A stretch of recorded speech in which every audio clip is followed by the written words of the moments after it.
Subscribe करें और bell icon दबाएं और देखें रोंगटे खड़े कर देने वाली खौफनाक कहानियाँ।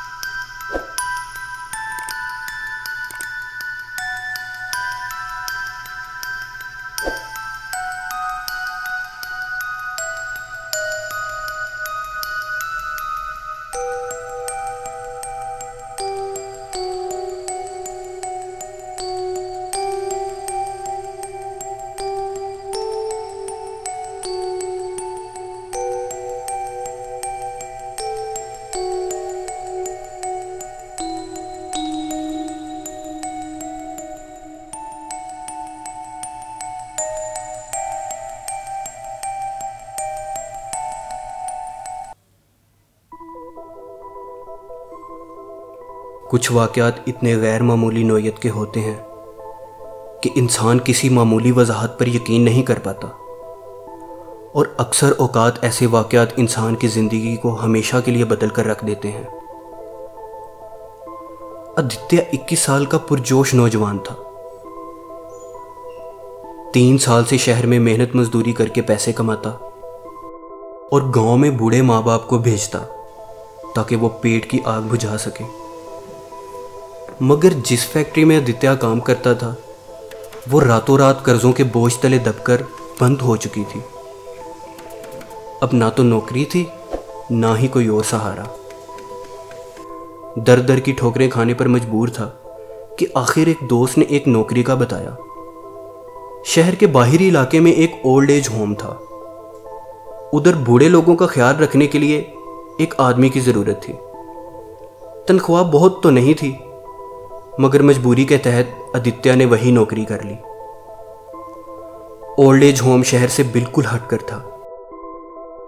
आदित्य ने सारी जगह का चप्पा चप्पा घूम लिया था, मगर तहखाने में अभी तक नहीं जा सका था, क्योंकि तहखाने के दरवाजे पर एक बहुत पुराना ताला लगा हुआ था जिसकी चाबी किसी के पास नहीं थी, और ना ही कोई जानता था कि आखिर उस तहखाने में है क्या।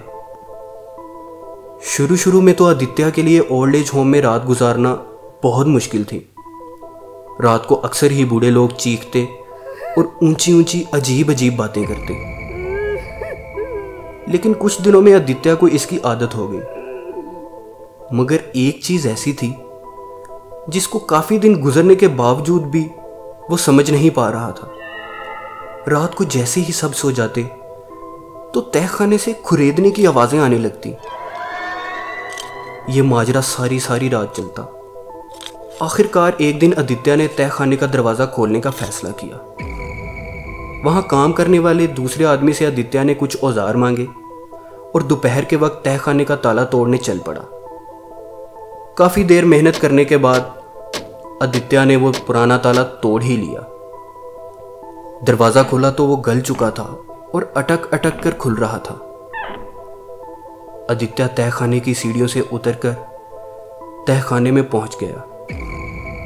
हर तरफ धूल मिट्टी से भरा पड़ा सामान था। काफी सारे लकड़ी के डब्बे थे, कुछ बिस्तर थे। देखने में तो सारा सामान पुराने मकीनों का लग रहा था। अचानक तहखाने में छाई खामोशी एकदम खुरेदने की आवाज से टूट गई। आदित्य ने हर तरफ देखा, मगर समझ नहीं लग रही थी कि आखिर वो आवाज आ कहां से रही है। अपने औसाफ पर काबू रखकर आदित्य ने तहखाने में उस खुरेदने की आवाज को तलाश करना शुरू किया। आवाज का पीछा करते करते आदित्य तहखाने के आखिरी कोने में पहुंच गया, जहां एक 4 से 5 फुट का शीशा पड़ा था। आदित्य के शीशे के पास पहुंचते ही खुरेदने की आवाज एकदम बंद हो गई। शीशा देखने में बहुत पुराने डिजाइन का लग रहा था, मगर आदित्य को यह देखकर हैरानगी हुई कि तहखाने में मौजूद सब सामान धूल मिट्टी से भरा पड़ा था, मगर वो शीशा बिल्कुल साफ शफाफ दिख रहा था। आदित्य ने शीशे के पास जाकर उसका बगौर जायजा लिया और फैसला किया कि अब वो उस शीशे को अपने कमरे में रखेगा। उसी दिन आदित्य ने वो शीशा अपने कमरे में रखवा लिया। रात हुई तो आदित्य अचानक गहरी नींद से उठा। उसे वही खुरेदने की आवाज आ रही थी, मगर इस दफा आवाज तहखाने से नहीं आ रही थी, बल्कि उस शीशे में से आ रही थी। आदित्य ने फौरी कमरे की लाइट जलाई और हैरत से उस शीशे को देखने लगा। वो अपने आप को ही शीशे में देखी जा रहा था कि एकदम उसे शीशे में बेड के नीचे एक आदमी का चेहरा नजर आया। जैसे ही उसने बेड तरफ देखा तो कुछ भी नहीं था। आदित्य ने नींद का असर समझकर बात दिमाग से निकाल दी और लेटने के लिए बिस्तर तरफ बढ़ा। बिस्तर पर लेटने लगा तो दोबारा शीशे पर नजर पड़ी। शीशे में उसे वही आदमी दोबारा खिड़की से उसे घूरता हुआ नजर आया। उस आदमी के चेहरे पर बहुत गुस्सा था और आंखें खून की तरह लाल सुर्ख थी। आदित्य ने फौरन आंखें मलकर मुड़कर खिड़की की तरफ देखा तो वहां कोई भी नहीं था। यह माजरा कई दिन तक चलता रहा। जब भी आदित्य उस शीशे में खुद को देखता, उसे वो आदमी अलग अलग जगहों से छुपकर देखता हुआ नजर आता और हमेशा उस आदमी के चेहरे पर वही गुस्सा होता। मगर ना तो वो कभी हिलता और ना ही कभी कुछ बोलता, बस आदित्य को देखता रहता। कई दिन गुजरने के बाद आदित्य ने फैसला किया कि वो शीशे और उसमें नजर आने वाले आदमी के बारे में मजीद पता लगाएगा। ओल्ड एज होम में रहने वाली सबसे बूढ़ी औरत अमृता माई थी। आदित्य ने उससे शीशे और उसमें नजर आने वाले आदमी का पूछा, मगर उसने आदित्य की बात ही ना सुनी। ओल्ड एज होम के मैनेजर के पास भी आदित्य के किसी सवाल का जवाब नहीं था। आखिरकार थक हार कर आदित्य ने खुद सब पता लगाने का फैसला किया और मैनेजर से उन सब लोगों के कागजात हासिल कर लिए जो आज तक उस ओल्ड एज होम में रहे थे, लेकिन उन कागजात से भी कुछ ना पता चल सका। चंद दिनों बाद सब बूढ़े लोगों को पास के एक पार्क ले जाया गया और आदित्य ओल्ड एज होम में अकेला रखवाली के लिए ठहरा था। दोपहर का वक्त था और गर्मी बहुत थी। आदित्य अपने कमरे में लेटा आराम कर रहा था और शीशे में उसी आदमी का चेहरा अलमारी के अंदर से निकला हुआ देख रहा था।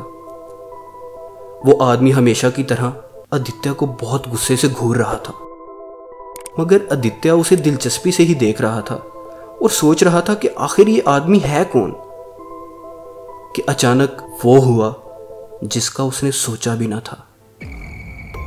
आदित्य उस आदमी को शीशे में देख रहा था कि अचानक उस आदमी ने अलमारी से अपना एक बाजू निकाला, फिर दूसरा बाजू निकाला और फिर दोनों टांगे निकालकर अलमारी से बाहर खड़ा हो गया और एक शैतानी मुस्कुराहट उसके चेहरे पर छा गई।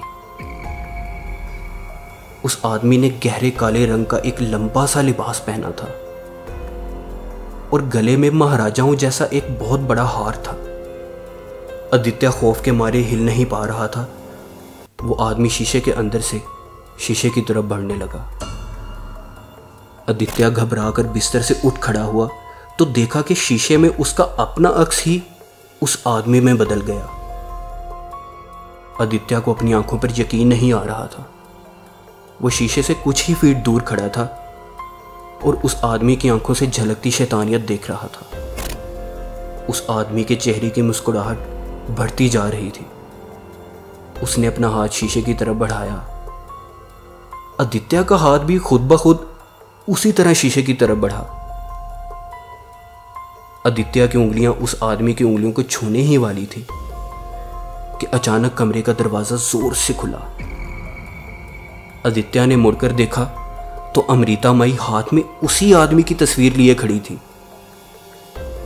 आदित्य उस तस्वीर की तरफ देख रहा था कि शीशे से एक ऐसी ऊंची दर्दनाक चीख निकली कि आदित्य अपने घुटनों बल गिर पड़ा और अपने हाथ अपने कानों पर रख लिए। अमृता माई शीशे के सामने उस आदमी की तस्वीर पकड़कर खड़ी थी।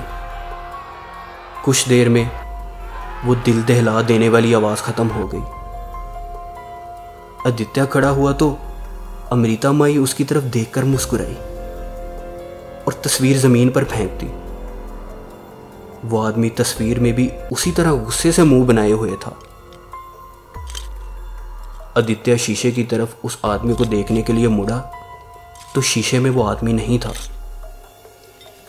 बस शीशे पर खुरेद कर लिखा हुआ था, थोड़ा इंतजार और।